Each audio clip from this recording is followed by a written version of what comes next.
होते। कॅबिनेट मध्ये शेतकऱ्यांच्या हिताचा एखादा तरी चांगला निर्णय घेतला जाईल।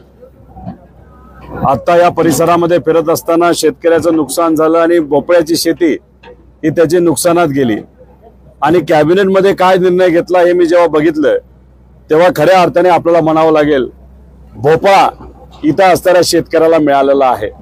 50,000 रुपये हेक्टर शेतकऱ्याला मदत ही जाहीर होईल अशी आमची अपेक्षा होती। कर्जमाफी लगेचच्या लगेच आम्ही करू असं काहीतरी सांगतील अशी आमची अपेक्षा होती। ओला दुष्काळ मराठवाड्यामध्ये अहिल्यानगरमध्ये आणि ज्या ज्या ठिकाणी मोठ्या प्रमाणात पाऊस झालाय तिथं ते डिक्लेअर करतील अशी आमची अपेक्षा होती। पण मराठी पत्रकारांनी जेव्हा मुख्यमंत्री महोदयांना हा प्रश्न विचारला की तुम्ही काय डिक्लेअर करणार आहात का, सहजपणे त्यांनी बगल दिली।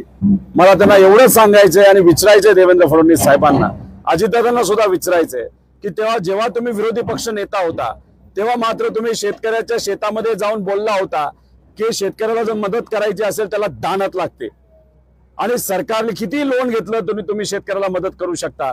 आज तर तुम्ही मुख्यमंत्री आहात, राज्यात तुमची सरकार, केंद्रात तुमचं सरकार, दादांकडे तिजोरीच्या चाव्या, पण तरी सुद्धा आमच्या शेतकऱ्याला तिथं आश्वासन सोडून काही मिळालेलं नाही। आमच्या शेतकऱ्याला जाती धर्मामध्ये तुम्ही अडकून ठेवलं, पण त्यांचं घर आता घरातली चूल कशी पेटणार हा प्रश्न विचारला तर सरकार मायबाप सरकारला तिथं उत्तर द्यायला सुद्धा तिथं जमत नाही। हे खरंच दुर्दैवी आहे। आम्ही या सगळ्या गोष्टीचा निषेध करतो।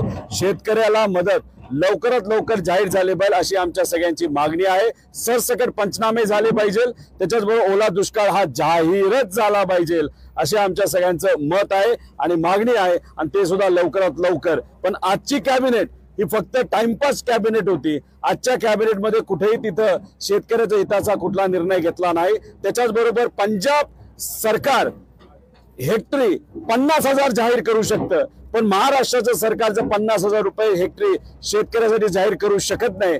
खरंच लाजिरवाणी ही गोष्ट आहे। केंद्र सरकार पंजाबसाठी 1600 कोटी रुपये देतं। किती हेक्टर जमीन तिथं नुकसानात झाली? 2.5 लाख हेक्टर।